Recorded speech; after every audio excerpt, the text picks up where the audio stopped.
Hello everyone! Welcome back sa aking channel. Ako po ang inyong ahinting Bisaya. So mga naghahanap po ba kayo ng mapagtatayuan ng inyong mga dream house? Yes, mga nagpaplano na po na magtayo ng kanilang mga dream house. So tara, gagala po tayo. Samahan niyo po ako. Puntahan po natin itong bagong project po namin dito sa may San Jose del Monte, Bulacan. Sa ngayon po, pinasok po natin itong Igay Road.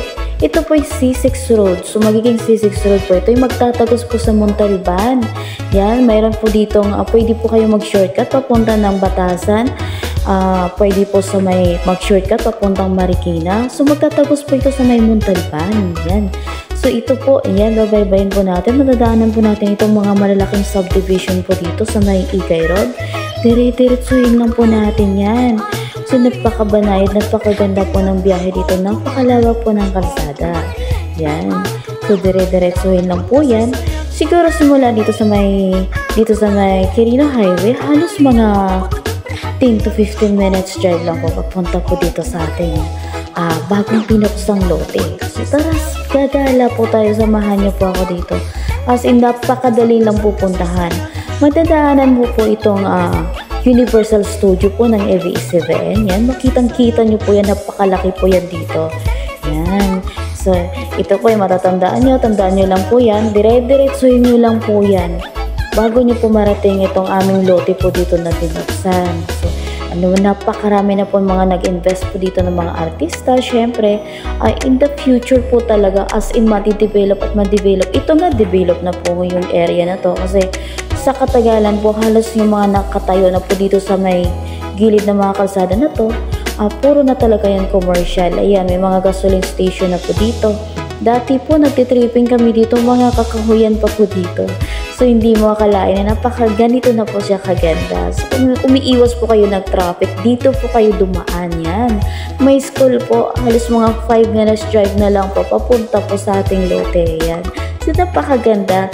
Kumbaga, nakaka-excite naman na kung kunyari dito po kayo tumira. Napakasarap po dito kasi as in wala pong baha dito. Hindi po binabaha yung area na to.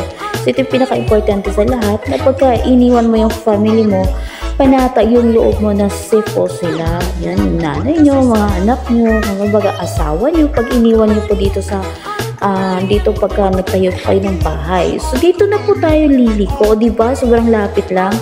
Kakanan na po tayo dito.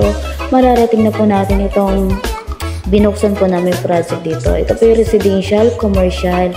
So, kung gusto nyo po nang magtayo po kayo ng business, syempre, unahan nyo na itong area na to. Kasi ito naman, lalakihan pa itong kalsada na to. Sa ngayon, as in ganyan lang muna siya kasi barangay road. Pero, mau-open po ito. Lalakihan po yan. Mag-road widening po yung area na to.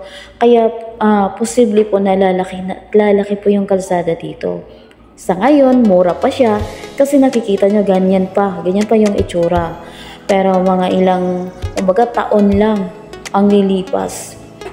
Siguro nakikinikinita ko na ang ganda na ng area na to, di ba? Kaya napakalamig dito. Napakaganda, kumbaga walang pollution talaga. Walang pollution talaga dito. Ayan po si Ahinting Bulol, nagkakabulol-bulol na Ayan po, sa wakas, andito na po tayo. Nakarating na tayo dito sa subdivision na to, di ba? Yan yung mayroon yung mismo na to. Yan po mismo yung lote namin. Yan. So, pagka gusto nyo magtayo ng dream house nyo dito, pwede mansion. Pwede kahit anong design. Kasi wala po kaming restriction, no, di ba? Kayo po masusunod kung anong design ng bahay yung gusto nyo dito. Ito yung pinakaganda sa lahat pagka lote yung bibilhin mo.